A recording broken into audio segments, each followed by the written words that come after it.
안녕하세요.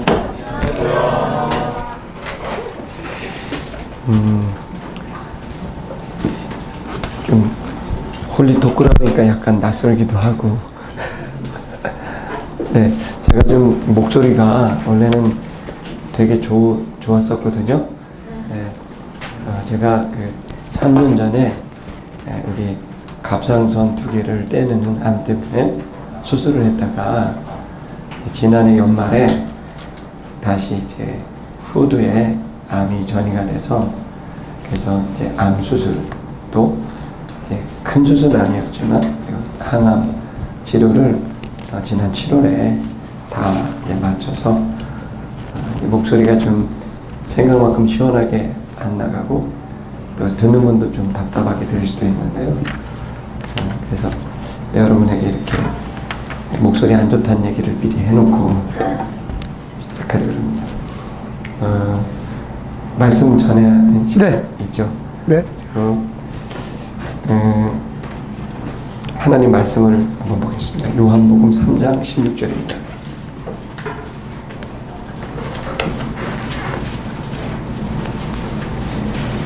전화를 꺼주셔야지 참여가 있는 것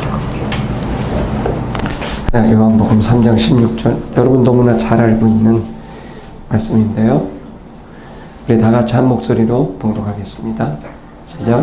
세상을 이처럼 사랑하사 독생자를 주셨으니 이는 저를 믿는 자가 멸망하지 말고 영생을 얻게 하려 하심이니라. 아멘.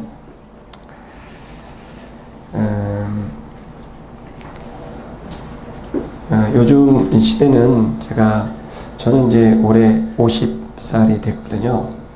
그리고 이제 아이가 22살 아들과 18살 된 아들과 딸이 각각 있습니다.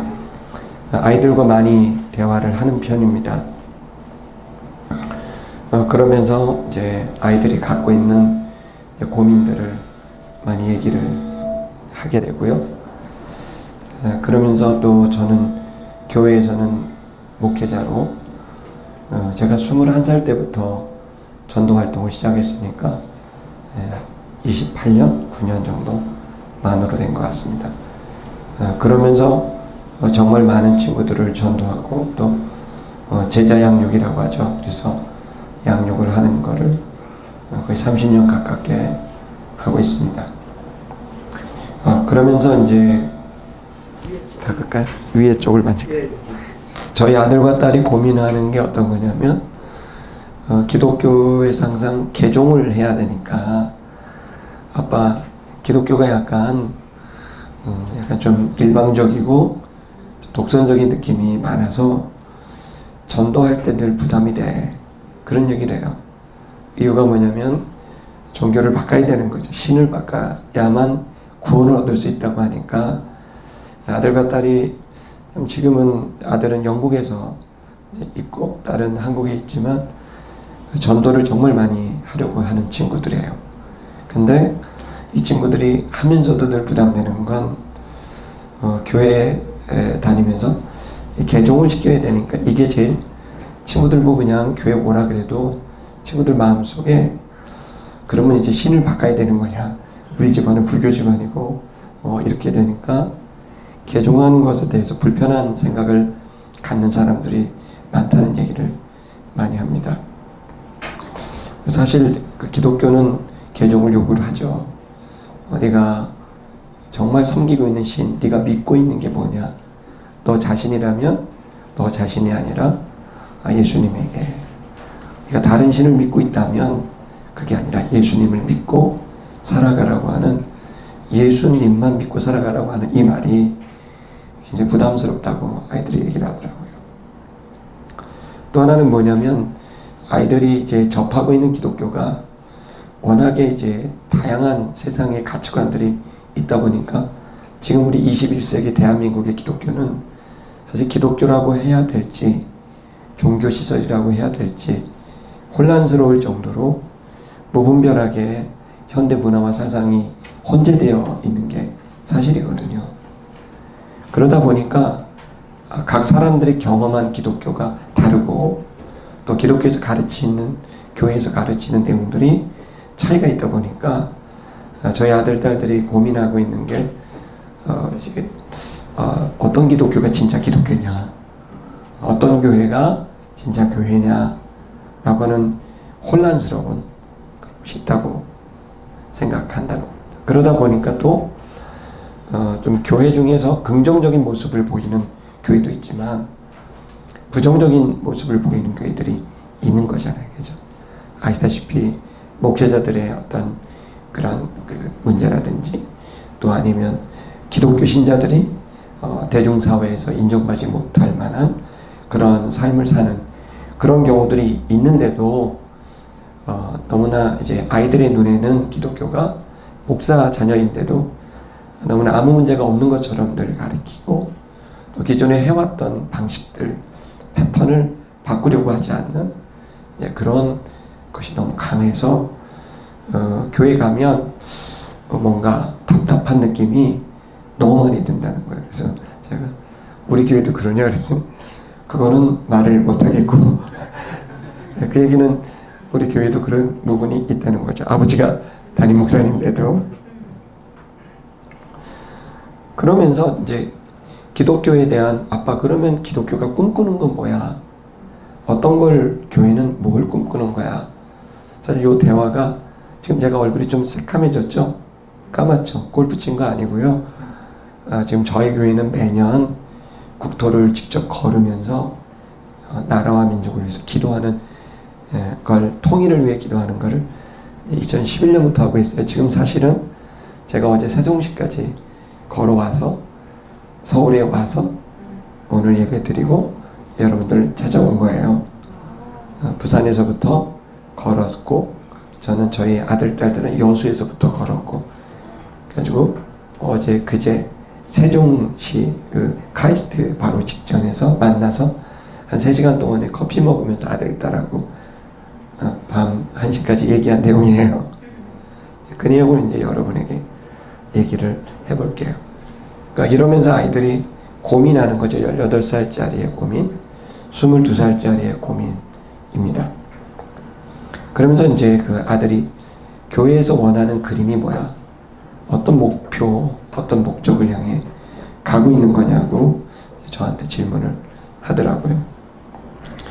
근데 이제 사람들은 이제 그 예수 그리스도를 믿는 교회가 꿈꾸는 세상이 뭔지 잘 몰라요.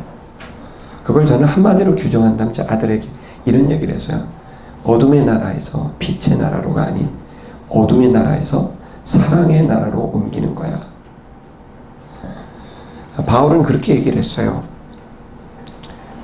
최고의 문명 국가인 로마, 거기에 시민이었고 최고의 엘리트였고 그는 모든 그 성공을 누릴 수 있었던 사람이 바울인데 이 바울이 당신은 무엇을 위해 애를 쓰냐고 물었을 때 나는 어둠의 나라에서 사랑의 나라로 옮기시는 주님의 나라를 꿈꾼다고 이야기를 했어요. 제가 아들에게도 똑같이 얘기를 한 거예요. 그 나라는 어떤 나라냐? 그 나라는 바로 우리가 그냥 생각하는 정도의 사랑이 아닌 완전한 사랑. 사람들이 그렇게 갈망했던 근본적으로 목말라 했던 그 완전한 사랑의 나라로 우리가 나아가게 하는 것이고 그걸 시도하고 그것을 위해 우리는 애쓰고 힘쓰는 것이다 라고 제가 이야기를 나눴습니다. 그리고 이 완전한 사랑의 나라를 이루기 위해선 경우에 따라선 사명의식을 갖고 싸워야 될 시간도 필요하다. 그 사랑에 대하여서 거부하거나 또 그 사랑을 부정하거나 그리고 폄하하는 모든 것으로부터 우리는 담력을 갖고 싸워야 될 시기도 있어서 교회는 경우에 따라서 이 사랑을 지키기 위해 싸우기도 해야 되는 거라고 이야기를 좀 나눴습니다. 저는 여러분들에게 오늘 이야기를 나누고 싶은 것은 이 사랑이 어떤 사랑인가에 대한 얘기를 하려고 합니다. 그리고 이 사랑에 대한 우리들의 오해는 우리의 인간이 가지고 있는 성경이 말하는 근본적인 죄에 대한 연약함이 있기 때문입니다. 그 죄는 뭘까요? 그 죄에 대해서 우리 창세기는 그 원죄에 대한 이야기를 우리에게 하고 있습니다. 여러분 혹시 교회 다 오랫동안 다녀보셨죠? 제가 얘기하는 창세기에서의 죄에 대한 얘기를 모르시는 분은 없죠. 에덴 동산 선악을 알게 하는 나무의 실과 폭풍 같은 리액션 부탁드리겠습니다. 보셨다 그러고 좀 아니라고 좀 폭풍같이는 아니더라도 소나기만큼이라도 네. 뱀이 찾아왔죠, 여자를. 그래서 그 선악을 알게 하는 나무의 실과를 먹으면 너희가 어떻게 된다 그랬죠? 죽으리라는 하나님이 하셨고요. 뱀은 뭐라? 하나님과 같이 될 것이다. 자, 선악을 알게 하는 나무의 실과를 따먹었죠. 자, 하나님처럼 됐어요? 되지 않았어요? 되지 않았어요? 3장 22절에는 창세기 3장 22절에는 하나님이 이렇게 얘기를 하세요. 이들이 선악을 아는 일에 우리 중 하나가 되었으니 이렇게 기록해요. 자, 선악을 아는 일에 우리 중 하나가 되었다. 우리는 누구죠? 하나님이죠. 성부, 성자, 성령 하나님이죠. 자, 하나님처럼 됐다는 말이에요? 되지 않았단 말이에요? 우리 중 하나가 되었으냐는 말은 하나님처럼 됐다는 말에 되지 않았단 말이에요. 됐다는 말이죠. 저 신천지 아닙니다. 걱정하지 마시고 좀 대답해요. 하나님처럼 됐다는 얘기죠.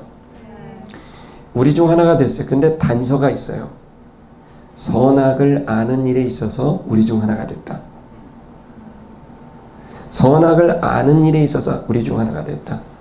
자, 그러면 하나님은 어떻게 선악을 아나요? 자, 선악을 알려면 뭐가 필요할까요? 기준이 필요하겠죠. 기준이 필요한데요. 그럼 하나님에게 있어서 선악을 알게 하는 기준은 뭘까요? 자신. 그렇죠. 우리가 볼 땐 성경이지만 왜냐하면 하나님을 알 방법은 성경밖에 없으니까 성경을 기준으로 삼지만 사실 성경도 본질은 아니죠. 하나님이 본질이죠. 그래서 하나님 자신에게는 성경이 아닌 본인 자신이 기준이 되는 거죠. 그래서 하나님에게 있어서 선악을 알게 하는 방식은 이런 방식이에요. 자기 자신을 기준으로 선악을 판단하죠. 그래서 자기가 좋으면 선이고요.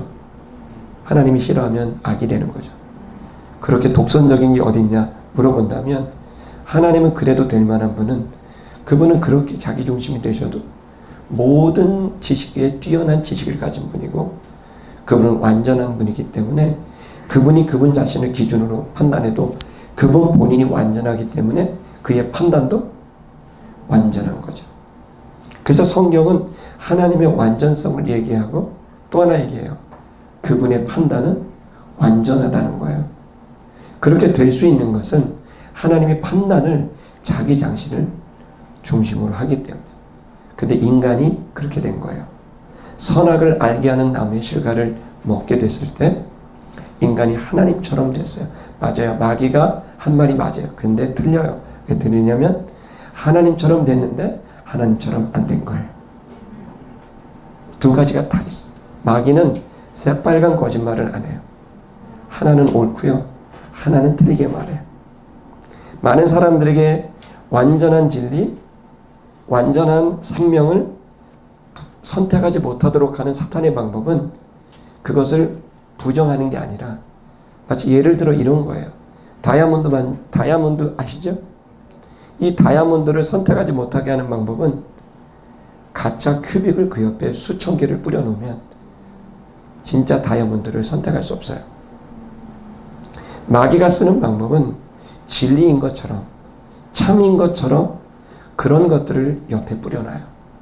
그러면 사람들은 진리를 찾는 사람들은 그 가짜 큐빅을 보고 그 즐거움, 그 미에 빠져버리게 되죠.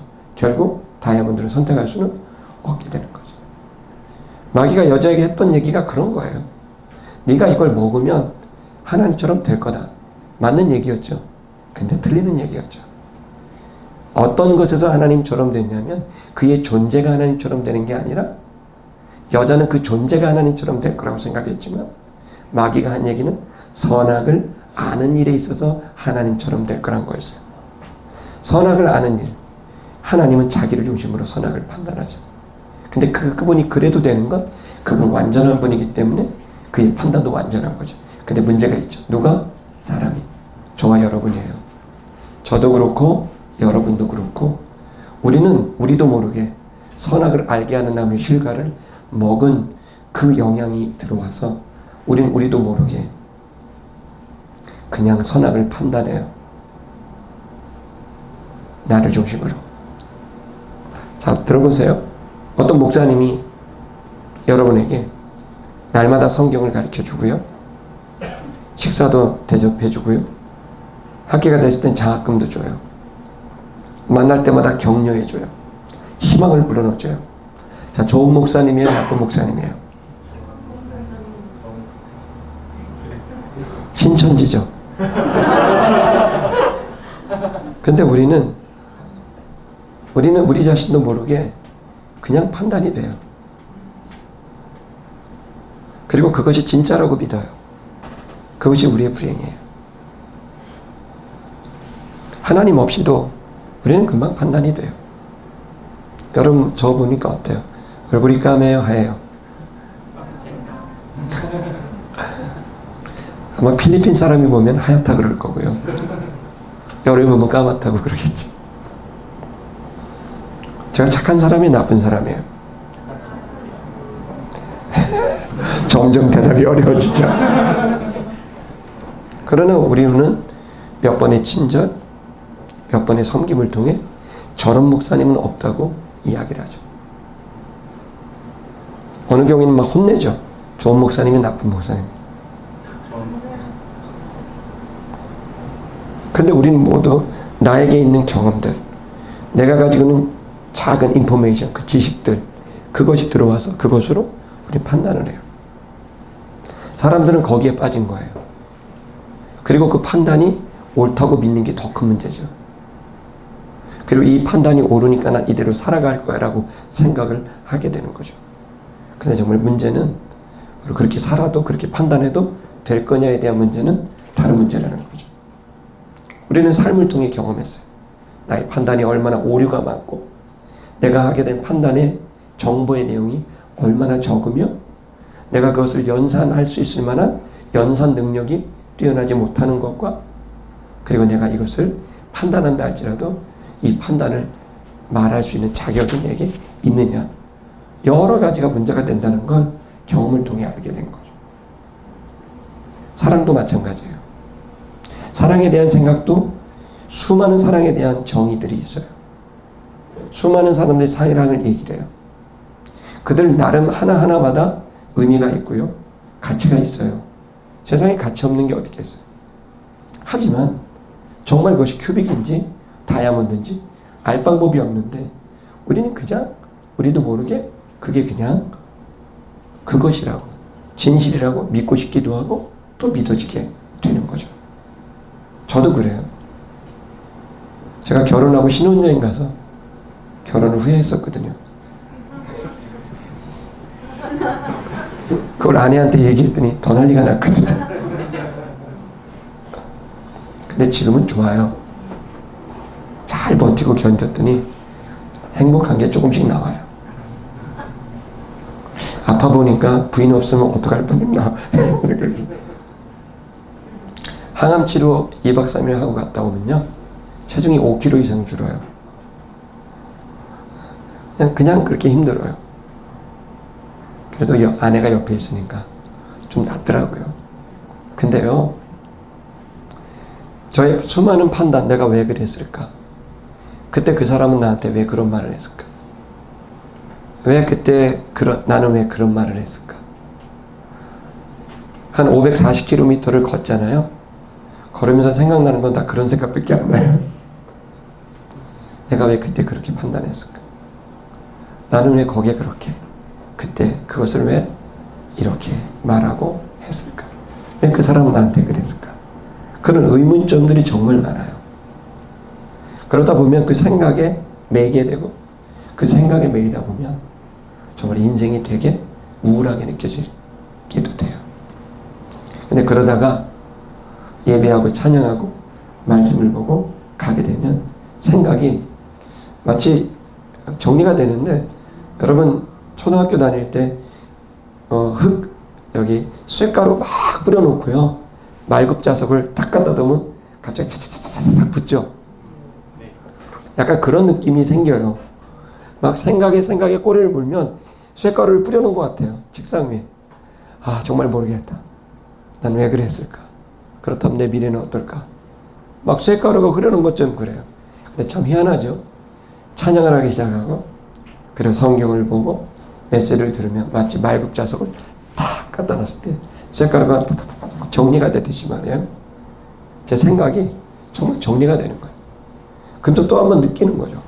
아, 내가 지금 내 오리지널 셋, 이 원죄에 잡혀서 나 자신도 모르게 끊임없이 판단되고 생각이 되는데, 이것은 끊임없는 혼돈이고 공허고, 이것이야말로 흑암이고, 이것이 정리가 되게 되는 유일한 방법은 주님의 그 진리가, 주님의 은혜와 사랑이 내 속에 왔을 때 정리가 된다는 걸 여러분의 고백드려요. 여러분 저를 지금 보시면 어떨지 모르겠어요. 저는 사실 관절염 환자기도 하고 몸이 많이 다쳤어요. 그래서 사실 지팡이를 짚고 다니는데요, 오늘은 조금 멋진 모습으로 보이고 싶어서. 근데 저는 자살을 3번 했었어요. 중학교 2학년 말부터 고등학교 3학년 때까지 굉장히 그 얘기는 오늘 하기는 시간이 없어요. 계속 죽고 싶었던 시간들이 많아요. 그리고 시도를 하기도 했고, 그 덕분에 저는 야구선수 11년을 했는데 고등학교 2학년 때 야구를 그만뒀어요. 몸을 다쳐서. 제 1년 후배가 이종범이에요. 상비군이라는 단어를 아세요? 저는 중학교 때 상비군이었어요. 그 얘기는 국가대표란 얘기예요.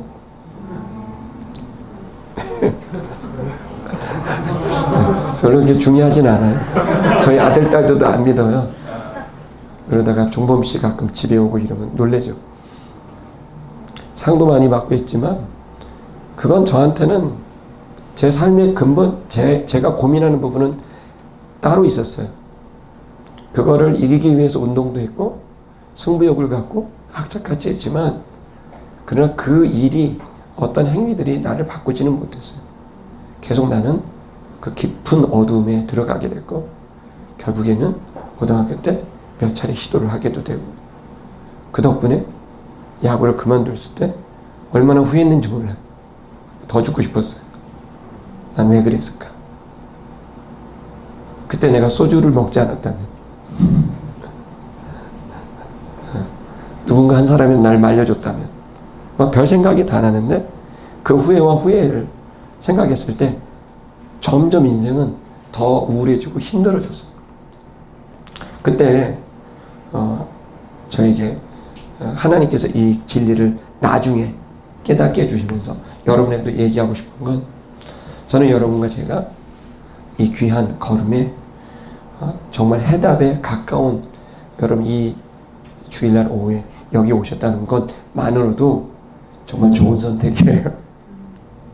정말 좋은 선택이고, 골프를 치면 어프로치가 아주 잘 된 거예요. 등산으로 따지면 베이스 캠프를 잘 치신 거예요. K2까지 올라가기 위해서 전 등산을 엄청 좋아하거든요. 지팡이 짚고 노르딕 워킹이라고 하는 걸 해요. 그러면 산을 한 2,000m, 3,000m까지 올라가요. 근데 등산의 핵심은 얼마만큼 베이스 캠프를 꼭대기에 가깝게 치느냐, 이게 정복하느냐 못하느냐를 결정해요. 여러분들은 아직 정복을 하진 않았을 수도 있고, 정복을 한 사람도 있을 수도 있고, 저도 지금 계속 ING 중입니다. 진행 중입니다. 여기에 주일날 이 진리에 가깝게, 그 봉우리에 가깝게, K2 봉우리에 가깝게 여러분 베이스 캠프를, 어프로치를 잘 쳐놓으신 거거든요. 진리는 어디 있을까요? 저는 성경 안에 있다고 생각하고, 이 갈보리 칠불이, 제가 이은하 목사님을 사랑하고 존경하고 이 갈보리 칠불을 좋아하는 이유는, 모든 방법을 인간적인 방법 이전에 하나님의 말씀으로 하려고 하기 때문에 저는 너무나 귀하게 여깁니다.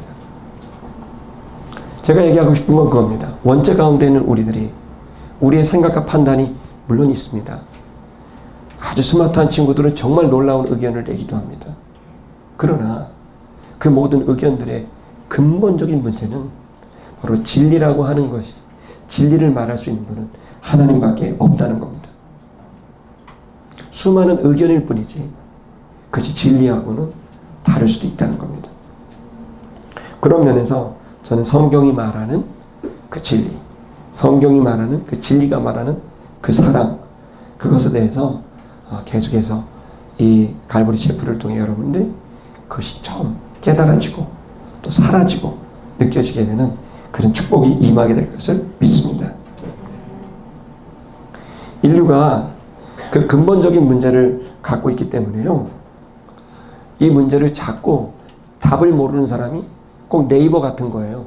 답 모르는 애가 질문을 던지면 답을 대충 하는 애가 답을 달고 그럼 너무 기뻐하죠. 이 네이버 답을 통해서.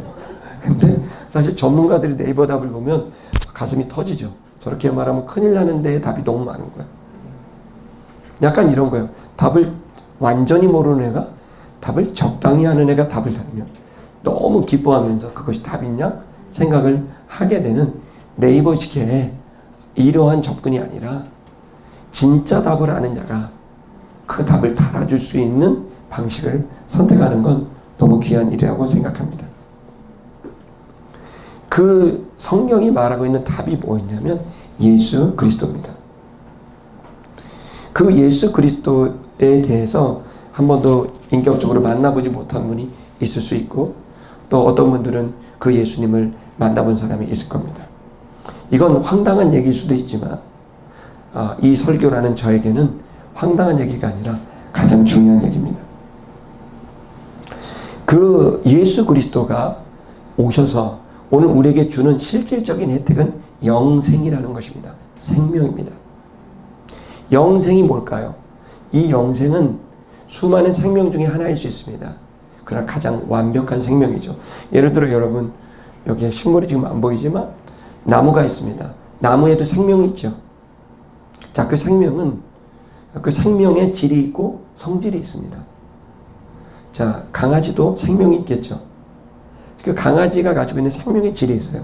참 희한하더라고요. 강아지는 제가 동물을 되게 좋아하거든요. 근데 동물을 되게 좋아하는데 동물을 보면 강아지는 좋으면 꼭 꼬리를 들고요.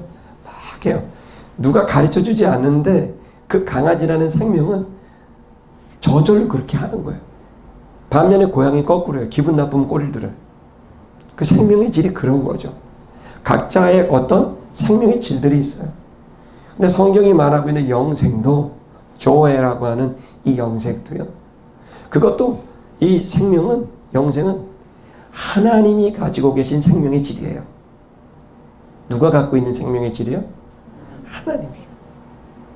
그 하나님이 가지고 있는 생명의 질을 예수를 영접했다는 얘기는 예수를 영접하면 그 영생을 우리에게 주시겠다고 했는데 그 영생이 뭐냐면 지금 우리는 이규라고 하는 저의 이름이 이규인데 이규라고 하는 이 사람의 생명의 질이 있어요. 육신의 생명의 질이에요. 제가 갖고 있는 생명의 질은 이 생명의 습관은 50년 동안 지속되어 왔고 이 생명의 질이 크게 달라지지 않는 이 육신의 생명의 질이 있어요. 그래서 배고프면요. 저는 고기가 먹고 싶어지지 않고요. 당근이라든지 땅콩 이런 게 먹고 싶어져요. 이게 제 육신의 생명의 질이에요. 근데 그게 저의 생명의 질이에요. 그래서 그것에 따라 우리는 움직이죠. 취향이 다르고 또 욕구가 다르고 각자마다 다릅니다. 자, 우리는 각자 그 생명을 갖고 있어요. 그런데 이것은 육신의 생명이죠. 그런데 하나님께서 거기에다가 새로운 생명을 접붙여 주신, 그러니까 인설트 시켜주시는 거예요. 그 생명을 영생이라고 하는데 그 생명은 하나님의 생명의 질을 우리에게 접붙여 주는 거예요. 이식시켜 주는 거예요. 그러면 그 생명의 질이 들어오게 되면 놀라운 일이 벌어져요. 그 생명의 질이 내 안에서 내 생명의 질을 움직이게 되고 자극하게 되고 정복하게 되고 다스리게 되는 거예요. 저에게 가장 일어났던 큰 충격은요. 제가 고등학교 3학년 때 처음으로 교회 가고 처음으로 간 교회가 수련회예요. 수련회를 갔는데 수련회 그날 밤 제가 정말 싫어하는 분위기 막 북치고 소리치고 막 지금 주여 3창이잖아요. 제가 다니던 교회는 주여 100창을 했어요. 100창 쉬어 주여 주여. 그러니까 나중에는 정말 나는 요즘 말로 나는 누구며 여긴 어디냐 그런 생각이 야 이거 뭐지? 너무 싫죠. 막 백창으로 북을 두드려 큰 북을 두드려서 그러면 고함을 치고 그러면 정신이 하나도 없고 제 생각에는 우리를 지금 집단적 마취를 시키는구나 이런 생각을 할 수밖에 없었어요. 근데 진짜 희한하게 그날 너무 싫은 그 분위기가 억지로 끝났을 때 저는 처음으로 내가 모르는 힘이 있구나. 다른 차원의 신이 있구나. 그걸 그날 처음으로 느꼈고 그 잘 모르겠는 그 신에게 내가 처음으로 말을 건넨 때예요. 그리고 난 다음에 저는 술을 참 좋아했는데 고등학생인데 술을 좀 좋아했어요. 제가 술을 먹으면 교회를 가고 싶은 거예요. 술을 먹으면 우울해지면서 교회를 가고 싶어요. 그러니까 교회로 오면 옛날에 예배당이 다 열려져 있어서 지금은 닫혀 있죠. 들어가서 앉아있으면 제가 했던 기도는 기도라고 하기 어려워요. 계시나요? 진짜 있나요? 천국 있어요? 그런 얘기. 답은 안 들려요. 근데 참 놀라운 거는 울음이 그렇게 나와요. 계속 우는 거예요. 나도 모르게 이게 나한테 한 얘기인지 허공에다 대고 한 얘기인지 진짜 헷갈려. 그래서 계속 어느 날은 한 몇 달을 하고 난 다음에 하나님 진짜 있어야 될 줄 믿습니다. 이러면서 기도를 믿습니다나 있어야 될 줄 믿습니다. 이러면서 내가 이상한 짓 하고 있는 느낌도 들고 진짜 왔다 갔다를 계속 하는 거죠. 근데 그때 제가 기도를 이렇게 드리면서 정말 놀라운 건 제가 저를 싫어하는 사람들을 제가 진짜 싫어했거든요. 그리고 저를 자존심을 건드리는 사람을 너무너무 싫어해서 반드시 욕을 해주거나 야구방망이를 휘둘러서 응직을 하거나 말을 안 하지. 저는 무조건 제 자존심이 상하면 던졌어요. 그런데 제가 처음으로 나를 자존심을 상해한 그 사람을 위해서 기도를 하는 거야. 진짜로 기도를 하고 있고 울면서 기도를 하고 있고 제가 기도하다 깜짝 놀라 기도를 멈추고 나 왜 이러지? 성경에 원수를 사랑하라고 하는 말이 저는 그 얘기 너무 싫은데 난 그걸 지키고 싶은 생각은 1도 없는데 나도 모르게 나를 힘들게 한 그 사람을 위해 내가 기도를 하고 있는 거예요. 이게 뭐지? 나 왜 이래? 그때 당시 제가 제 안에 마음의 변화가 너무 커갖고요. 그때 우리 소그룹을 하고 있었는데 고등학교 3학년 분반 공부를 하고 있었는데 선생님이 물이 변하여 포도주 되는 그 얘기를 하신 거예요. 그래갖고 제가 얘기하다 제일 놀란 사람이 누구게 물어보더라고요. 물이 변하여 포도주가 됐을 때 제일 놀란 사람이 누구였을까요? 제가 한번 얘기했죠. 제가 그때 제일 놀란 사람은 물일걸요. 왜 그래서 나 더러운 물인데 갑자기 최상급 포도주가 됐다니 얼마나 놀랬겠냐. 근데 제가 그렇게 묵상하게 된 건 제가 그런 거예요. 변화가 있는 거예요. 갑자기 기도하고 싶어. 이규라는 사람이 기도하고 싶다는 건 말이 안 되는 거예요. 아니 내가 미친 거지. 이규라는 사람이 갑자기 찬양을 하고 싶어? 말도 안 돼. 제가 1987년도에 전도왕이었어요. 우리 교회 43명을 전도했어요. 전도하는 방법 쉬워요. 야구부 후배들 전화해서 아침에 나와라. 다 나와. 무서우니까 야구하기 전에 교회 갔다 가자 그러고 갔다가 예배 드리고 이거 저거다. 그럼 다 적어. 안 적는 애가 없어. 후배들은 다 적어. 다 적어. 43명을 전도했어 제가. 전도하고 싶어. 얘네들을 교회 다니게 하고 싶어. 말이 안 되죠. 근데 갑자기 이상한 욕구들이 생기는 거예요. 진짜 참된 사랑을 하고 싶어. 깊고 큰 사랑을 하고 싶어. 나도 나라를 사랑하고 싶고, 나도 정말 멋있게 살고 싶고. 갑자기 내 안에 욕구가, 그러면서 나는 기도하고 싶고, 성경을 읽고 싶고, 이상한 변화가 내 안에 있으면서 이건 도대체 뭘까라고 의심이 됐을 때, 그때 당시 제가 담임 목사님에게 상담을 요청하고 얘기했을 때 목사님이 들려주신 얘기를 오늘 여러분에게 잠깐 하려고 그래요. 요한복음 3장 16절 다시 볼까요? 여기 보시면 하나님이 세상을 사랑하셨다고 되어 있죠. 하나님이 하신 건 두 가지예요. 하나님이 뭘 했죠? 첫 번째 사랑하셨고요. 두 번째 주셨어요. 사랑하셨는데 이처럼 사랑했어요. 이처럼이란 말은 굉장히 큰 감탄사 같은 거거든요. 독생자를 주셨어요. 자, 하나님이 하신 건 두 가지예요. 사랑하셔서 주신 거죠.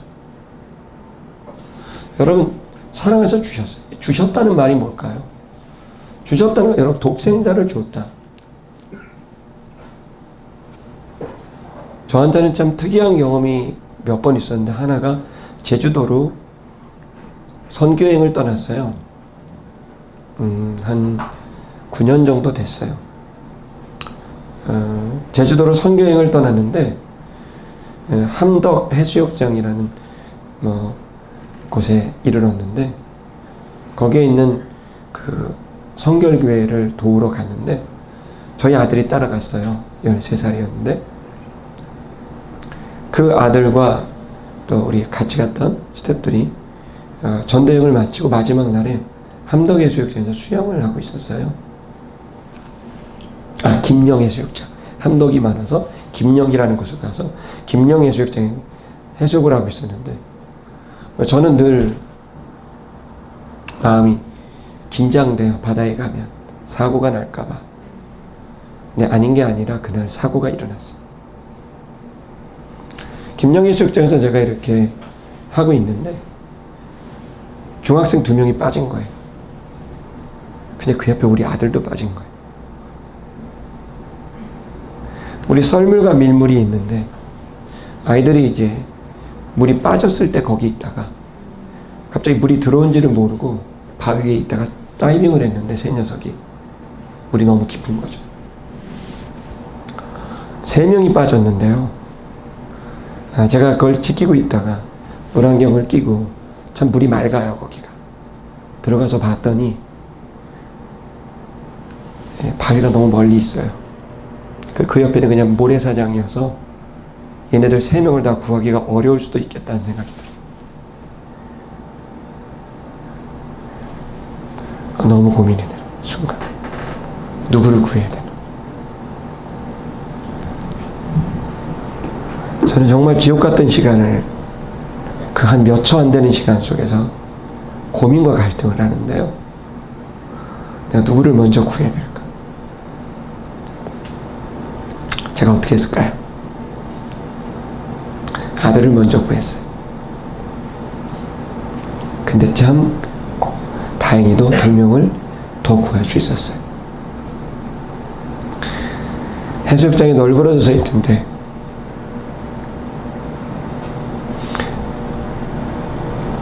너무 하나님 앞에 독생자를 주셨으니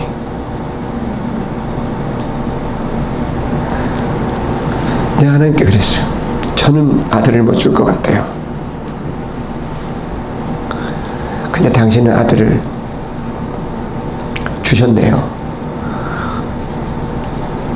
제가 지금 이게 여러분에게 와닿을지 모르지만 저는 하나님이 아들을 주셨다는 이 얘기를 저는 그냥 받아들이지 않고 그때 이후부터는 물론 그전에도 감사했지만 이건 너무 큰일이라는 사실을 느끼고 있어요.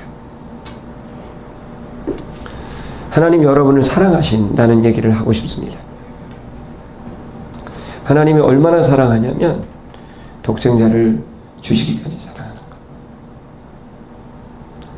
제가 계속해서 목사이직을 하고 목사이기 이전에 한 명의 구도자로서 성도로서 살아가면서 지금 제가 계속 하나님 앞에 이렇게 서 있을 수 있는 것은 하나님 날 사랑해 주시기 때문입니다. 그분의 은혜와 사랑이 아니면 주님 앞에 설 수 없고 목사로서 합당하지 않습니다.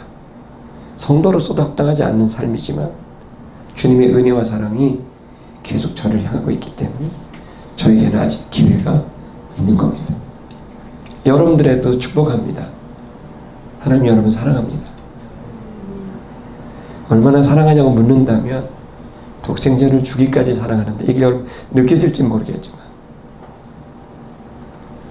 또 하나 중요한 게 있어요. 감정적인 걸 넘어서 아들을 주셨다고 되어 있잖아요. 아들이란 말이요 헬라 말로 휘오스입니다. 휘오스. 이 휘오스라는 말의 어원이 뭐냐면 비오스입니다. 비오스. 비오스는 바이오의 어원이에요. 아들을 줬다는 이 말을 우리가 요즘의 언어로 말한다면 바이오를 줬다는 거예요. 아들을 주셨다는 것은 하나님의 바이오를, 하나님의 생물학적인 그 모든 우리로 말하면 뭐 게놈지도 같은 그 DNA를, 그 바이오를 우리에게 줬다는 거예요. 왜 줬을까요? 그것은 바로 뒤에 있는 것처럼 저를 믿는 자들이 멸망치 않고 영생을 얻게 하려고 주셨다는 거예요. 여러분 예수님은 인격적인 분 맞아요. 근데 여러분의 효과로 이야기를 한다면 예수님이 인격적인 분뿐만 아니라 하나님의 DNA를 갖고 우리 속에 들어오신 바이오, 비오스, 아들이라는 거예요. 그래서 예수가 들어오면 이상한 일이 벌어져요. 그 하나님의 생명의 질이 내 안에 일어나기 시작해요. 하나님이 가지신 생각, 하나님이 가지신 마음, 그것이 우리 안에 싹 트기 시작해요. 신기한 일이 벌어지죠. 저는 제가 예수님을 만나고 하나님하고 해결해야 될 죄들이 있었습니다. 당시. 그런 부분에 대해서 너무 힘들었어요. 왜 하나님 이것을 나는 이기고 싶어요. 근데 30년이 지난 지금 저는 그 죄에 대해서 생각도 나지 않습니다. 하나님의 바이오가, 비오스가 내 안에 그런 변화를 일으켜서 저는 그렇지만 지금 또 다른 문제가 있어요. 할렐루야. 지금 또 다른 것과 또 싸워요. 근데 이런 소망이 있어요. 이 또한 전부 지나가고 사라지고 나는 지금 내 육신의 생명이 여전히 살아있어서 그 육신의 생명이 계속 나를 계속 일으키지만 그러나 주님의 생명이 더 크다. 그 생명이 나를 정복하고 다스릴 거다. 그날 나는 온전케 될 것이고 갈보리에서 돌아가신 예수의 보혈과 그분의 물이 나를 다 씻어서 하나님의 자녀로서 온전케 하실 거라는 소망이 있어요. 오늘 저는 여러분에게 기쁜 소식을 전합니다. 하나님 여러분 사랑합니다.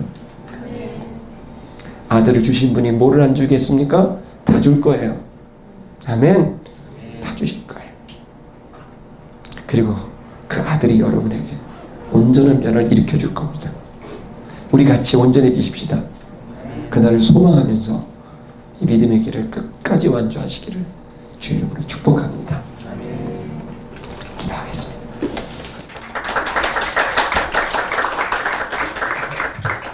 예, 그러면 다시 한번 이규 목사님 모셔보도록 하겠습니다. 다음으로 지난 7월 14일 저희 홀리 페스티벌 무대에 많은 도움을 주신 최가슬 팀장님을 모시도록 하겠습니다. 더 라이트 소속이시고 홀리 하모니 축제가 열렸던 청계 광장에서 북한 인권 관련 휘파람 페스티벌을 개최하기도 하셨는데요. 박수로 맞아주세요.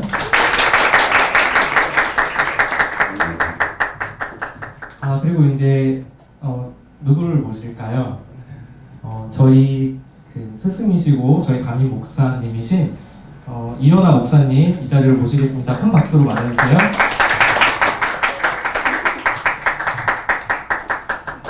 아, 불편하시네요. 네, 좀 편히 앉으시죠. 이렇게 사모님 쉬고 제가 자, 그러면 저희 제1회 홀리토크의 문을 열어보도록 하겠습니다. 저 역시 이런 진행이 좀 처음이라서 되게 긴장도 되고 그렇습니다만 여러분께서 잘 함께 해주시고 하면 되게 용기가 많이 날 것 같습니다. 그러면 먼저 소개 시간을 갖도록 하겠는데요. 이규 목사님께서 먼저 본인 소개를 부탁드리도록 하겠습니다. 네, 저는 그 말씀하신 대로 그 신촌 아름다운 교회에서 목사를 섬기고 있습니다. 감사합니다. 자, 그러면 이제 최가슬 자매님 본인 소개를 좀 부탁드립니다. 안녕하세요. 안녕하세요. 저는 이번 저번에 휘파람 페스티벌 때 먼저 이제 금을 깃는 사람들, 청년들 먼저 만나게 되었고 그 후에 이제 홀리 페스티벌로 또 함께 만나게 되었는데 저는 더라이트로 같이 만나게 돼서 더라이트 섬기고 있는 최가슬이라고 합니다. 안녕하세요. 그 예전부터 궁금했었는데 가슬이라는 이름에 특별한 의미가 있는지. 가슬은 그 한글 말인데요. 순한글 말인데 가을의 옛날 말이에요. 그래서 국어 책 같은 거에 보면 가하고 아래 한글 시옷에서 아래 한글에서 가살 이렇게 보이는데 가을의 옛날 말. 제가 가을에 태어나서 9월 달에 곧 생일이거든요. 네. 예, 생일까지 말씀해 주시고 예, 그런 의미가 있었군요. 예. 그러면 오늘 저희 이렇게 토크쇼를 열게 된 그 계기와 이유에 대해서 한번 이효나 목사님께 한번 여쭤보겠는데요. 오늘 이런 자리를 마련하게 되신 계기가 어떻게 되시는지 말씀 부탁드립니다. 토크쇼라는 건 좀 그 세상적인 말 같고요. 제가 홀리 토크라는 이런 시작으로 출발을 했는데 가끔 그런 생각을 했어요. 저 TV나 이런 걸 보면 과거에 안철수 뭐 토크 콘서트 뭐 이런 것들을 보면 너무 젊은이들이 많이 나오는 거예요. 그리고 뭐 대학가에서도 그렇고 그렇게 유명한 사람들도 아닌데 어떤 사회적인 이목을 끌고 가는 사람들이 토크 콘서트 이런 걸 통해서 어떤 자기네들의 의견 또 어떤 자기네들이 가지고 있는 그 사회적인 어떤 그 바람이라든가 젊은이들의 바람직한 어떤 앞날을 제시하고 하는 것. 저는 뭐 정치에 대해서 별로 그렇게 좋게 생각하진 않지만 그런 토크 콘서트를 보면서 왜 세상에서는 저렇게 나름대로의 젊은이들을 이끌고 가는 어떤 그러한 그 주제라고 할까요? 그런 일들이 있는데 1,000만이 넘는 한국교회는 밤낮 목사들의 설교만 듣고 그죠? 물론 목사들의 설교만 들은 것이 어쩌면 맞을 수도 있지만 지금 시대가 이렇게 바뀌어가면서 젊은이들이 서로 어떤 주제를 놓고 함께 이야기해 나갈 수 있잖아요. 그죠? 지금 갑자기 동성애 문제가 커졌으면 동성애 문제에 대해서 우리 기독교 안에서도 찬반 토론도 할 수 있고 그런 생각을 했어요. 그래서 언제 한번 기회가 되면 우리 교회에서 한번 이런 것을 우리가 주도해 나간다는 것이 아니라 한번 한국 교계에는 어떤 그 교단적인 그 룰이 있어서 못하는 경우도 있어요. 교단의 배경들도 있고 그 사회에서 해가는 그런 것들을 우리 교회에서 해나가나 이런 그런 그 고루한 어떤 의식 그런 것이 있어서 불가능할 수도 있어요. 그래서 우리 교회가 한번 이런 것을 시작해 나가면 어떨까?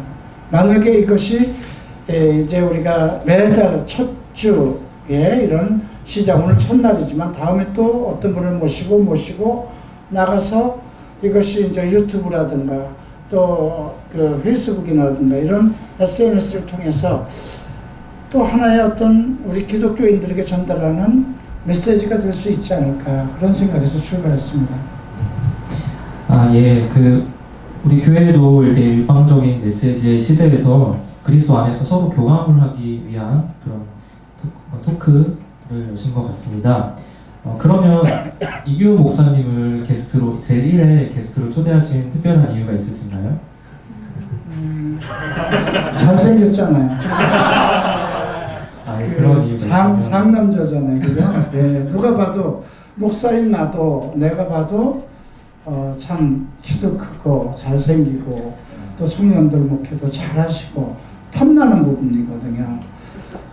근데 모르겠어요. 저는 어쨌든 그 친한 목사들이 별로 없는데 이분이 나를 만나면서 계속 사실 다리를 빼왔어요. 뭐 5년 전부터 이렇게 같이 일을 하자고 그러면서 바쁘신 이유도 있겠지만 뭔가 이혼아 옆으로 자꾸 가면 이상해지지 않을까 하는 그런 어떤 유혹을 느꼈는지 모르지만 계속 꼬리를 빼왔는데 워낙 매력적으로 잘생기신 분이라 제가 사실 놓지를 않고 있었던 거죠.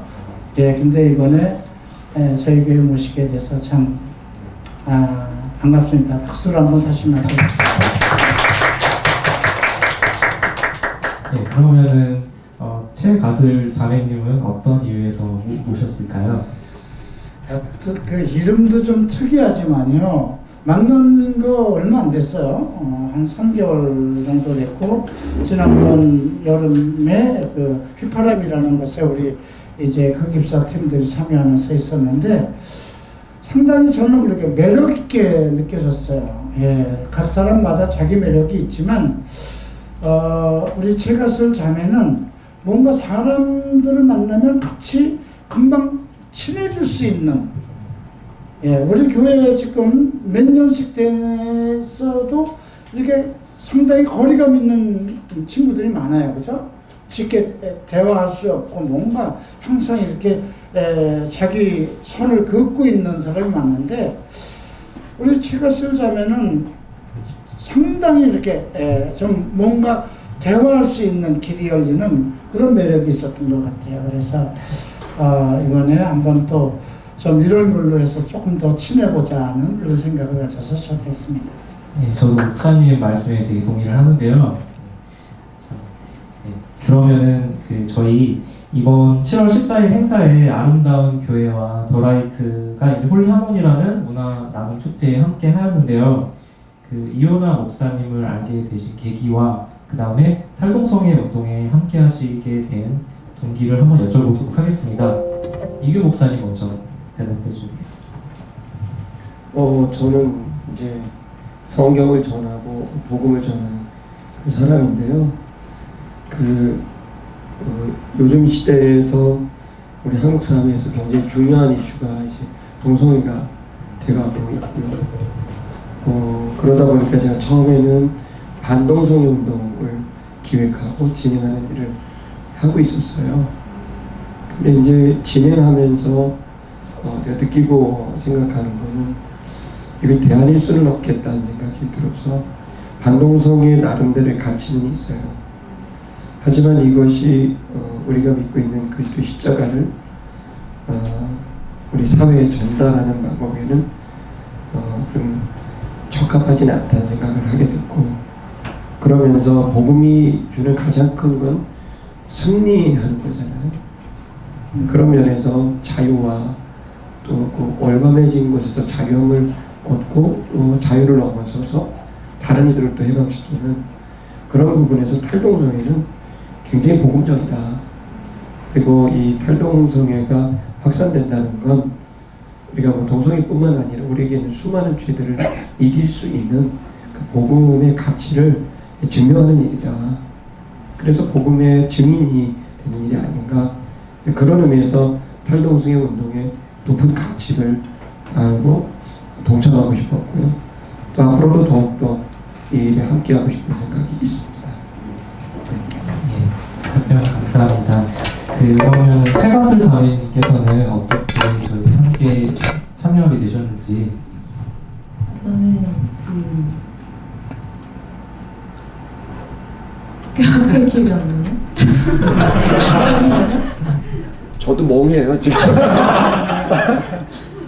그 휘파람 페스티벌 하면서 극단본의 오김수희 연출님이 어떤 좀 같이 만나보자고, 이현아 목사님 만나보자고 하셔가지고 처음 여기 오게 됐는데, 그래서 딱히 그런 탈동성애 이런 부분은 많이 생각을 못했고, 스텝으로 같이 섬겨주신다고 하셔가지고 너무 좋다 해서 일단 만났는데, 이제 그 후에 또 이제 홀리 페스티벌을 하신다고 하셔가지고, 우리 되게 그때 오셔가지고 되게 열심히 같이 하고 했던 부분도 좋았고, 또 버스킹도 하고 메이크업도 같이 했었는데 그때도 되게 좋았거든요. 그냥 끌리더라고요. 재밌고. 그래서 도와주셨으니까 우리도 홀리 페스티벌 열심히 도와드리러 가자 해가지고 더라이트 사람들한테 우리도 가서 하자고 해서 별 엄청난 생각을 하고 가진 않았는데 이렇게 여기 자리에 있게 됐어요.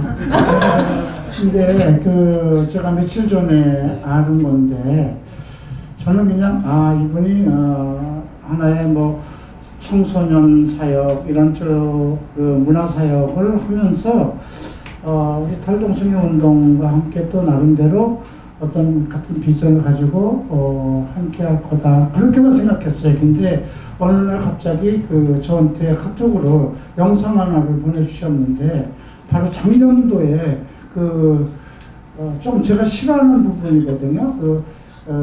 퀴어 광장에서 열리는 퀴어들의 그 축제도 참 싫어하지만, 그 반대편 대한문에서 열리는 정말 퀴어들의 행진 옆에 막 불어넣고 막 북치고 장구치고 동성애 저주받을 놈들 그렇게 소리 지르는 그것도 좀 싫어하는데, 거기에 패널로 쓰셨다고요. 그 영상을 하나 봤는데, 그랬지 맞죠? 거기는 어떻게 나가서 또 강단까지 가서 5분 메시지를, 거기 이규 목사님이나 나나 잘 안 불러요. 저는 3년 전에 불렀는데, 우리 이규 목사님은 아마 거기 또 나름대로 주축이 돼서 아마 쓸 수 있는 분은 되지만, 어떻게 최가슬 자매님이 거기에 5분 메시지를 썼다는 건데, 어떤 동기로 쓰셨나요? 점점 정체가 탄로나고 장난이고요. 작년에도 이제 국민대회? 네, 국민대회. 국민대회 그쪽에 이제 청년들 패널로 동성애에 대한 메시지를 35분 아니고 30초 정도씩 돌아가는 그런 사람들을 이제 우연히 저보고 거기 가라고 이렇게 하셔가지고, 그때도 그냥 아무것도 모르고 지금 홀리 페스티벌 온 것처럼 계속 가서 어떤 말을 해야 될까 하다가, 이제 거기서 그때 기도하면서 했던 게, 그때는 이제 탈동성애라는 그 단어는 몰랐는데 동성애가 많아질수록, 만연할수록 거기서 이제 나오고 싶어하는 청년들도 많을 거라는 그런 마음을 주셔서 그런 메시지를 30초 정도 진짜 짧게 나누게 되었어요. 그래서 작년에는 거기에 있었고 올해는 여기에 있었고, 근데 저는 그때마다 제가 어디 있는지 잘 몰랐던 것 같아요. 그래서 그때마다 다르시군요. 네, 그래서 조심하세요. 네, 그러면 오늘의 주제 거룩한 만남으로 들어가 보도록 하겠습니다. 먼저 이규 목사님께서 생각하시는 거룩함이란 무엇인지 설명 부탁드립니다.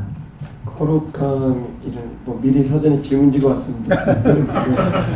질문지가 왔는데, 거룩함이라는 게 카도시라는 히브리 말에서 나온 건데, 그건 구별된 거고, 그걸 더 구체적으로 말하면 하나님께 속해져 있어서 하나님에게 완전히 속해져 있는 상태를 거룩이라고 이해를 할 수가 있어요.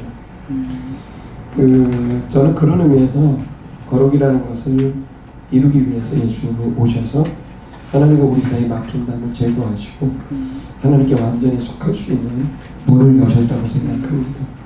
그래서 이 거룩함은 이제 문이 열렸기 때문에 그 기회를 누구나 다 맞이할 수 있도록 하는 것.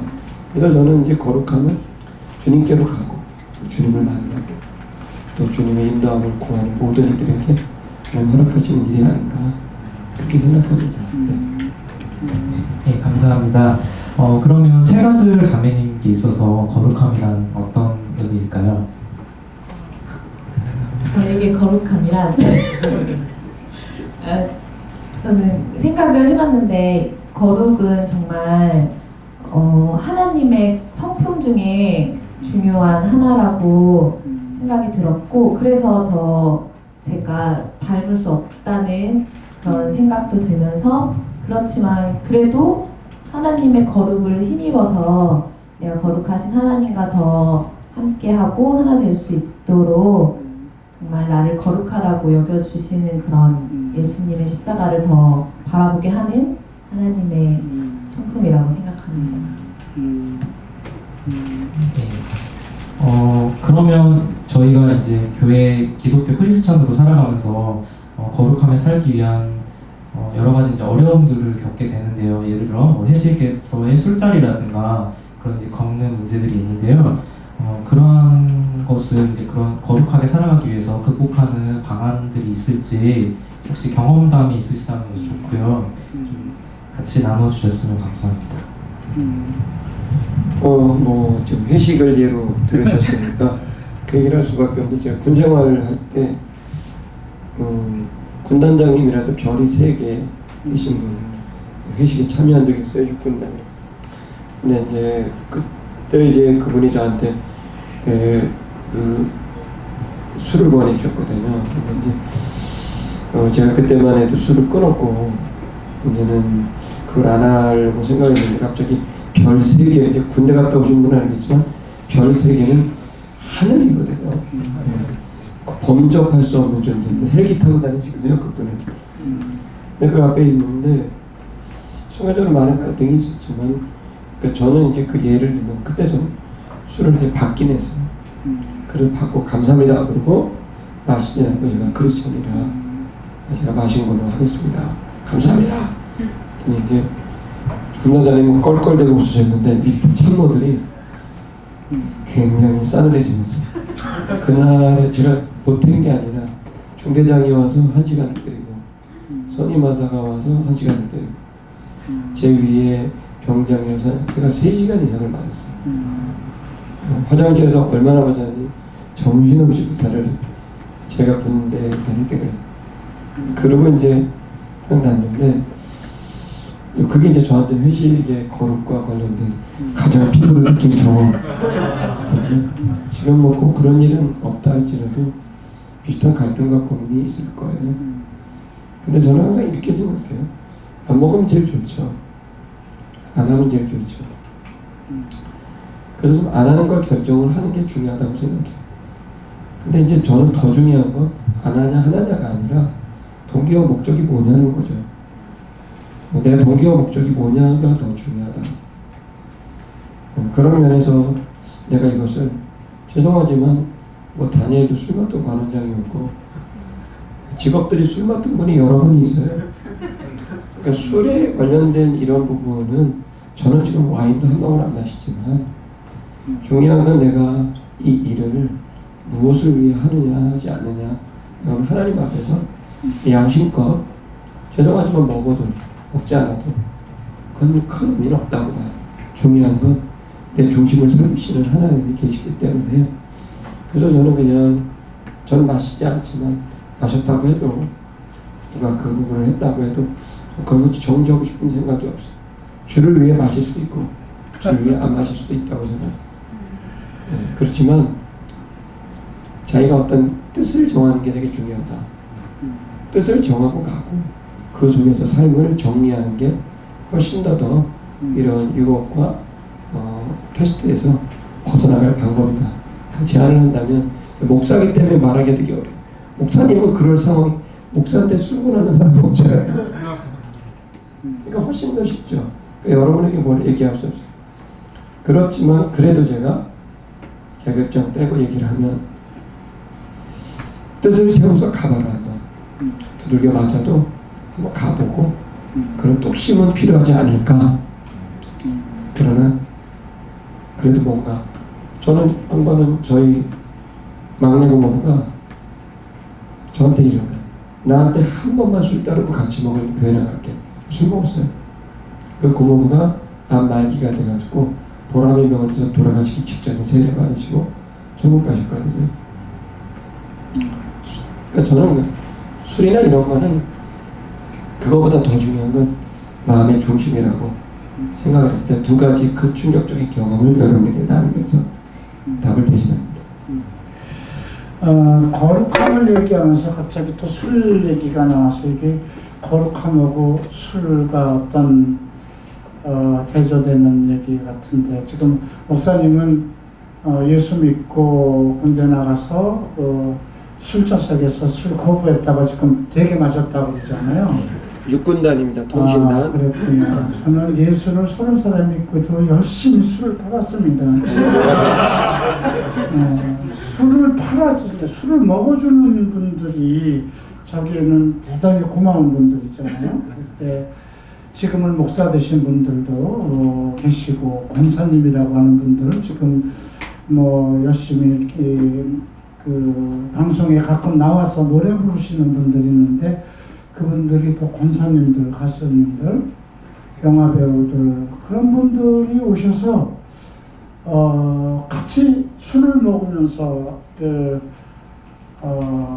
이제 피나레에는 우리가 그 주의 이름을 부르는 자는 그 찬송을 이렇게 막 불러서 끝나는데 나는 술을 안 먹으니까 취하지 않았는데 우리 같이 일하는 그 종업원들이라고 할까요? 그들이 다 트랜스젠더였는데 다 얼굴이 시뻘건 상태고 손님들도 그렇고 그분들이 이렇게 스테이지에 나와서 막 손뼉 치면서 주의 이름을 부르는 자는 그렇게 10년을 해왔어요. 근데 그게 거룩한 것이 될 수 있을까요? 근데 분명한 것은 내가 예수를 믿었거든요. 토요일 날은 손님이 더 많으니까 더 늦게까지 끝나죠. 그럼 주일 날은 또 교회 가서 뭐 울고 불고 또 뭐 나 같은 죄인이 하면서 이렇게 다니는데 거룩함 우리가 예수를 믿으면 거룩함이라고 그러는데 저는 분명히 예수를 믿었는데 그 생활 속에서 그것이 나는 그럼 거룩한 성도였을까? 교회 가면 그러잖아요. 그죠? 거룩한 성도님, 목사님들 항상 뭐 기도하고 의로운 삶, 거룩한 삶. 근데 나는 그 생활을 여전히 하고 그걸 업으로 하면서 살아가면서도 나는 지금 생각하면 그때도 나는 성도였을까? 이렇게 물어봐요. 지금 그런 생활을 해도 성도였나? 근데 성도는 맞더라고요. 성도라는 건 하나님의 거룩한 백성인데 그 거룩함이라는 건 내가 될 수 있는 게 아니잖아요. 아까 목사님이 하기오스라고 그건 신성 내가 예수를 믿었기 때문에 하나님으로부터 오는 어떤 영적인 축복이잖아요. 그죠? 근데 저는 이런 것을 생각했어요. 원래 그 거룩함이란 우리를 창조하실 때 주어진 축복이었던 것 같아요. 하나님의 형상과 모양대로 창조하셨다고 그랬잖아요. 그때 이미 하나님의 신성, 거룩함이 내게 있었던 것이죠.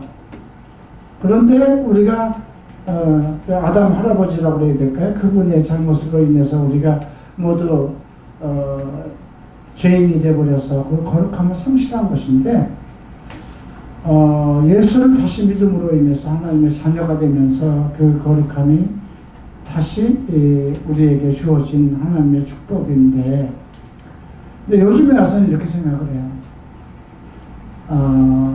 나는 그때 성도가 아니었나? 성도는 맞아요. 그죠?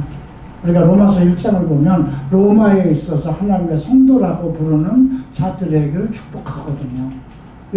그 바울의 메시지가 그 로마에 있어 우리와 함께 예수 그리스도의 성도라고 부르는 그런 노래들. 근데 그들 중에 동성애자들도 있었고, 음행을 하는 자들도 있었고, 많은 죄가 나오잖아요. 다만, 중요한 것은 우리가 다 똑같은 죄 속에 있었던 사람이 예수 그리스도를 믿음으로 인해서 하나님의 거룩한 백성이 된다는 것. 이것만큼은 변하는 게 없을 것 같아요. 베드로 사도도 그렇게 얘기를 하죠. 내가 거룩하니 너희도 거룩하라. 근데 이제 제가 거룩한 것과 관련돼서 우리 성도들이나 여러분들에게 얘기하고 싶은 것은 내가 예수를 믿었기 때문에 거룩한 하나님의 자녀예요. 이건 하나님께서 신적 작정이 있기 때문에 모를 수 없는 거예요. 내가 예수 안 믿을게 하고 나가면 모르지만 하나님이 주신 축복이에요. 거룩한. 그래서 그 거룩한 백성이 되었다면 이제 거룩한 백성으로서 살아가는 그 나의 책임, 그건 내가 해야 될 것 같아요. 그죠? 그냥 죄투성인데도 예수 믿음으로 인해서 죄 없다 하시고 너는 거룩한 나의 자녀야 이렇게 삼아주셨기 때문에 이제 그 거룩한 죄의 품성 가지고 있던 것을 다 습관들을 끊고 내가 거룩한 백성으로 살아가는 것은 나의 몫이고 우리 또 교회에게 맡기신 그런 몫이 아닌가 저는 그렇게 생각합니다. 그 목사님 말씀 들으면서 이제 생각이 나는 거는 저는 성결교회 목사거든요. 성결교회 목사인데 성결이라는 단어하고 거룩이라는 단어가 같아요. 같은 원어를 쓰는데 왜 성결이라고 하고 거룩이라고 하냐면은 이제 거룩이라고 쓸 때는 하나님의 절대적 주권 아래서 하나님의 절대적인 그 거룩을 얘기할 때 그냥 거룩이라고 그러는데 상대적인 거룩이라고 해서 인간이 하나님을 닮고 싶어서 노력하고 애쓰는 또 성령의 도우심으로 노력하고 결단하고 하는 걸 일체를 성결이라고 그래요. 그래서 그 성도가 하나님을 닮고 싶어 거룩을 절대적 거룩을 닮고 싶어서 상대적 거룩이죠. 우리는 절대적 거룩에 이르지 못하니까. 그래서 성령의 도우심 또 교회의 공동체의 도우심을 통해서 그래서 절대적 거룩을 추구해 나가는 일체 활동을 성결이라고 그러거든요. 그걸 존 웨슬리라는 사람은 그 완전한 사랑이라고 불러서 그걸 갖다가 하나님이 그렇게 될 수 있도록 은총을 부어주신다. 그래서 니들이 포기하지 말고 그 절대적 거룩을 추구해 나가면 비록 상대적 거룩이지만 성령께서 특별한 은총을 부어줄 거다라고 하는 교리가 있어요. 그래서 제가 이제 목사님 얘기 들으면서도 얘기되는 거는 계속 우리의 방향이 되게 중요한 것 같아요. 내가 지금 주님을 닮고 싶으냐 그렇지 않느냐에 대한 그 부분은 계속 우리가 놓치지 않는다면 약속하신 성령을 부어주시지 않겠나. 저도 제가 되게 신기해요. 주님의 그 변화들이 있거든요. 그 변화들이 주님을 닮는 변화들이 일어나지 않겠나 그런 생각을 합니다. 저는 이제 두 가지 질문만 마지막으로 더 해보도록 하겠는데요. 그 가슬 자매님께서는 성도로서 저희가 지켜야 할 거룩한 삶이 어떤 모습인지 생각나시는 거 편하게 말씀하시면 되겠습니다. 다시 한 번만. 제가 곤란하게 하려고 질문하는 게 아니고요. 성도로서 저희가 거룩한 삶에 대해서 어떻게 살아가야 하는지 생각하시는 게 있다면 어떤 것들이 있으신가요? 미리 말해주셨어요. 죄송합니다. 성도로서 거룩한 삶을 살기 위한 방법이요? 삶의 모습이라든지 아니면 가슬 자매님께서 하시는 방법들 뭐 이런 그냥 이런 건 성경에 있는 방법은 아닌데 그냥 저는 그 공동체 안에서 계속 얘기를 나눠요. 그래서 이게 만약에 여기 어떤 그룹인지 모르겠어요. 셀이 있으면 셀장이랑 셀원들에게 이런 게 있는데 나 좀 괜찮은 거 같냐고 이렇게 그러면은 그럼 그거 아닌 것 같아요 이런 거나 기도해보자 이렇게 공동체끼리 모였을 때 얘기를 하고 또 아니면은 정말 중요한 결정이나 그런 거 할 때는 전도사님이나 목사님께 상담을 되게 많이 하는 편이거든요. 그래서 좀 귀찮게 하는 스타일이긴 한데 그래서 되게 여기 보면 좋은 공동체 교회가 있고 교회가 있잖아요. 그래서 제가 추천드리는 거는 추천드리는 건 좋은 공동체 분들과 또 전도사님들, 또 리더분들, 회장님들 계신데 그분들도 이제 하나님이 주신 그런 질서와 또 권위가 있다고 분명히 믿는데 그런 것들을 존중하면서 같이 질서를 지키고 그 안에서 마음을 열고 기도 제목도 나누면서 나아가시면 진짜 거룩한 삶을 그 방향성에서 서로 이탈되면 서로 붙잡아줄 수 있을 것 같고 무엇보다 제일 중요하다고 생각했던 거는 그래도 제가 교회 안에서 되게 자라왔거든요. 그래서 교회에서 자라와서 무슨 약간 삐딱하게 나거나 무슨 일이 있으면 바로바로 티나는 그렇게 티나서 만약에 얘 수요예배 안 왔어, 얘 금요예배 안 왔어 이런 식으로 그렇게 잘 모르겠다. 그렇게 했는데 제가 말씀드리고 싶은 건 갈보리 채플 안에서 예배 모임 있고 교회 모임 있잖아요. 그래서 그 예배 모임, 공동체 모임 안에서 거하면서 그 안에서 이 교회를 향해 목사님의 말씀을 통해 또 전도사님을 통해서 주시는 말씀들 잘 따라가면 그것이 가장 이 교회 성도님들의 가장 필요한 그런 영적인 공급이 될 거라고 생각할 것을 제가 추천드립니다. 네, 공동체끼리 이렇게 서로 고민도 나누고 하는 게 참 중요하다고 생각을 하는데요. 그러면 마지막 질문 드리도록 하겠습니다. 이제 열심히 사역을 하시던 중에 육신의 아픔을 겪으시는 경우도 계시고 그 두 분 목사님께서도 육신의 아픔이 있다고 들었는데요. 그 목회를 이어나가다가 어느 날 갑자기 이제 주님께서 이렇게 부르신다면 이루고 싶으신 일들이 있으신지 이규 목사님 좀 부탁드립니다. 아직 이분은 부르신다는 게 아닌데 저를 보내시는 네, 괜찮고요. 해보고 싶은 거. 사역적인 부분 얘기하는 건가요? 예, 그렇습니다. 개인적으로 아까 목사님하고도 말씀을 나눴지만, 저는 이제 좀 제가 올해 6월 말까지가 20년 동안 서원 기도를 해서 6월 말에 끝났어요.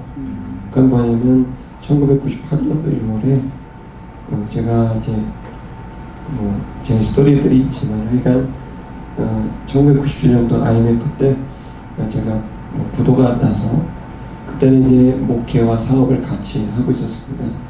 그래서 이제 법원에서 이제 마지막 6월 달에 최종 판결을 내린 게 이제 18억 원을 제가 갚아야 되는 그게 이제 있었습니다. 물론 제가 쓴 건 아니고 빌딩을 짓다가 지급보증을 잘못 써서 그러니까 블라블라 하고 그때 이제 제가 은행권이라는 게 전부 셧다운 되면서 갚을 길이 막막해서 하나님께 서원 기도라고 18억 원을 갚을 수 있는 길을 주시고 제가 20년 동안 청년 사역들 왜냐면 그 빚을 지게 된 동기가 청년들을 키우려는 그 선교센터 기숙사 이제 학교를 짓다 그렇게 된 거예요.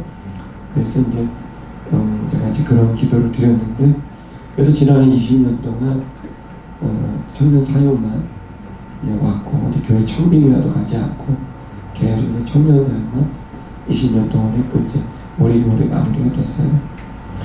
질문의 요지는 이제 무엇을 하고 싶냐 그랬는데 사실은 모르겠어요. 무엇을 해야 될지. 다만 저에게 주신 거는 뭐냐면 그냥 이런 생각이었어요.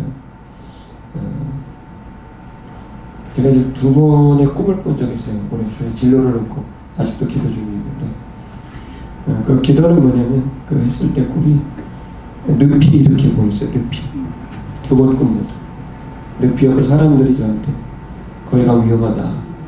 거기 가면 위험해서 가면 안 된다. 늪. 정말 칙칙한 늪이 끝도 없이 있는데 그 드문드문 나무 사이로 늪이 보이는데 거기를 제가 가고 있는데 그때 이제 그 늪 저 너머에서 비슷한 음성이 들리는데 그게 뭐냐면 이 늪이 있어야 이 늪에서 생명이 다 탄생한다. 지구의 생명은 늪에서 나온다. 그런 류의 얘기들이 나온 거예요. 그래서 지금 저는 제가 지금 이제 기도하고 있는 건 늪으로 가고 싶습니다. 늪으로 오셨네요. 논현동 늪으로 오셨습니다. 이게 어딘지 모르지만 자꾸 약간 우리 낚인 느낌이 있어요. 이제 그냥 그런 소망을 뭘 하고 싶다가 아니라 똑같아요. 하는 건 생명을 살리는 일, 목회를 시작할 때 가졌다 그 마음, 그것을 하고 싶습니다. 예, 저의 경우는 저는 뭐 살만큼 살았어요. 우리 목사님은 내 나이까지 오려면 아직 20년 더 무거운 짐을 지셔야 할 그런 늪도 통과하셔야 되고, 또 혹시 이어나가는 길 가는 짐이 있다면 그것도 또 지셔야 되고요. 또 하나님이 또 신천을 그래서 여기를 보려면 강을 건너야 되잖아요, 그죠? 강 건너에 어떤 무지개가 뜨지 않고 높이 보인다면 더 맡으셔야 그런 사명도 가지고 계신데, 저는 그런 생각이 가졌어요. 지금 저도 이제 어떤 상황이 이제 곧 병원에서 나오겠지만, 우리 목사님 벌써 뭐 그 치료 받고 계신다고 했는데, 나도 만약에 암 진단이 나오면 이거를 그걸 받아야 되는가? 그런 생각도 지금 머릿속으로 하고, 남은 기간까지 그냥 주님이 데려가는 날까지 그냥 갈까? 왜냐면 암투병 받는 사람들이 그 인터넷에 찾아보니까 그게 보통이 아니더라고요. 그래서 그런 것도 아직 뭐 그냥 머릿속에서 어떻게 해야 될까 그런 생각을 하면서 제 말씀 속에 제가 묵상 중에 떠오른 것, 이미 폐결절이라는 진단을 받은 것은 100일 전이에요. 근데 제가 여러 가지 구실을 놓고, 뭐 필리핀도 갔다 오고 해야 되니까 구실을 놓고 이렇게 병원 가서 재진단을 받는 것을 이렇게 늦춘 것은 기도하는 시간을 갖고 싶었던 거예요. 내가 100일 동안 하나님 앞에 이것을 어떻게 할까? 이제 내 시간이 여기라면, 히스기야 왕한테 한 말이 있었잖아요. 너 집안 너 정리하라 했을 때, 이사야 선지자를 통해서 너 내 집을 정리하라 했을 때, 그래서 내가 정말 어떤 히스기야 왕처럼 면복 기도를 해서 나도 시간을 더 주십시오 이렇게 때를 쓸 것인가? 그건 아닌 것 같아요. 내가 그래서 묵상 끝에 얻은 결론은 요한복음 14장에 그런 말씀이 나옵니다. 주께서 아버지께 가실 때가 가까우니 자기 사람들을 사랑하되 끝까지 사랑했다. 그 말씀이 다가와요. 자기 사람들을 사랑하되, 자기 사람들이 누구예요? 제자들이잖아요. 자기 사람들을 사랑하되 끝까지 사랑했다. 만약에 내가 어떤 선고가 딱 떨어진다면 그 말씀에 대한 것이 더 사랑해야 되겠구나. 내가 세상을 떠나고 나서 사랑이라는 것은 이제 천국에 가서 주님 옆에서 기도하는 것밖에 없지만, 살아서 내가 숨이 있을 때 사람들을 사랑한다는 것, 어떤 방법으로 사랑할 것인지는 그건 모르겠지만 나의 사람들, 나를 따르는 사람들, 나의 제자들, 나의 갈고쳐볼 사람들, 그 사람들을 끝까지 내 숨이 넘어가는 그 내가 떠나는 날까지 사랑해야 되지 않을까. 그 사랑의 책임을 주님께서 주신 것이 아닌가. 그리고 또 이제 요한 1서에 이제 하나님은 사랑이시라, 형제를 사랑하지 않는 자는 어떻게 눈에 보이지 않는 하나님을 사랑할 것이라든가, 이런 사랑에 관한 내용들이 상당히 오버랩됐어요. 그래서 내가 이들을 끝까지 사랑하는 것은 무엇인가? 바울은 종말에 자기 인생을 정리하면서 어떤 생각이 들었을까? 제자들은 막 떠나가고 남아있는 제자 뭐 몇 명 안 되고 디모데에게 하면서 그 모든 것을 보면서 어떤 심정이었을까. 결국 제자거든요. 내가 이루고자 하는 것들을 다시 이어서 갈 수 있는 사람이 예수님도 그래서 자기 사람들, 자기 제자들을 끝까지 사랑하는 것이고, 바울도 결국은 그 목회 서신을 보면 자기 제자들이거든요. 그들이 다음 세대를 이어갈 것이기 때문에, 그래서 내가 과연 얼마나 나에게 남은 시간을 더 주실는지 모르겠지만, 정말 끝까지 이들을 사랑해서, 내게 맡긴 사람들을 사랑해서 그들이 또 그리스도의 사랑, 하나님의 사랑을 계속 이어나갈 수 있도록, 그것이 마지막 나에게 남겨있는 것이 아닌가, 그렇게 생각을 했습니다. 그래서 이런 토크쇼를 갖는다는 거, 이거 특별한 의미였지 않지만, 나의 목적은 우리 갈보리 채플을 나의 제자들과 사랑하는 성도들과 어떻게 하면 주일날을 조금 더 매일 그냥 내 목소리만 듣잖아요, 그죠? 또 다른 데 목사들도 이렇게 초청할 목사도 뭐 아는 사람은 없고, 그래서 그래도 나의 일에 관심 가지고 같이 동참하신 우리 목사님, 또 최가슬 자매님, 이런 분들이 같이 우리와 어울려서 이제 뭐 홀리 하모니라는 것도 만들어 놨으니까, 내년도 뭐 꼭 퀴어 축제 거기에 맞춰서 갈 것도 아니에요, 그죠? 우리 거룩한 문화들, 좋은 것들을 가지고 있는 사람들이 어울려서 또 가을에 뭐 10월이라도 우리가 또 어떤 광장에서 또 어떤 그런 모임을 가질 수 있고 상당히 좋았어요. 저는 그냥 외치고 그 홀리 행진하는 거, 그것보다 그거는 어떤 좀 쇼맨십이에요. 그냥 탈동성에 좀 관심 가져줘 하는 거고, 또 홀리 페스티벌이라고 막 거기서 뭐 연예인들 나오고 여러분들 뭐 저거 하는 거, 그것도 뭔가 그래 탈동성의 운동이 있어, 이런 걸 좀 알리는 것뿐인데, 중요한 것은 제가 상당히 이번에 잘했다 그러면서 홀리 하모니라는 우리 공동체 20개 부수들이 모여서 각기 가지고 있는 것들을 나누는 것, 이거 진짜 왜 못했는가. 우리 많은 한국 교회 기독교 단체 청년들 모임이 1년에 한 3-4번씩 해서, 거기 너무 싸요. 20만 원이면 하루 빌리는 거예요, 그죠? 예, 그 기독교 언론회관 빌리는 데는 150만 원이에요. 3시간 빌리는데. 근데 하루 종일 빌리는데 20몇만 원밖에 안 되는데 그냥 사용할 수 있잖아요. 그래서 사실은 내가 하기는 힘들어요. 이분들을 지금 엮는 거예요, 그 작업에.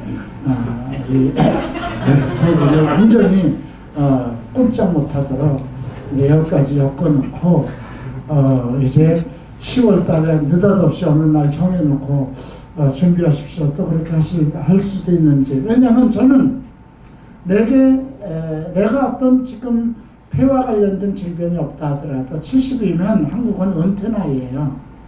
예. 이게 지금 제가 미국 나이로 70이라고 우기고 가는 거지, 한국 나이는 훨씬 더 나가거든요. 그래서 어쨌든지 간에 저한테 시간을 주시는 그 시간까지 우리 갈보리 채플을 사랑하고, 또 갈보리 채플의 좋으신 은사를 또 이분들과 같이 나누고, 또 우리 나를 따르는 모든 사람들이 나중에라도 내가 없더라도 우리 이규 목사님한테 가서 상담도 받고 이야기도 하고 모시고, 그런 하나의 계속 남아가는 어떤 추억거리, 이런 것을 만들고 싶습니다. 감사합니다. 네, 목사님 감사한 말씀 정말 잘 들었습니다. 저희 그러면 이제 모두 일어서서 기도하는 시간을 갖도록 하겠습니다.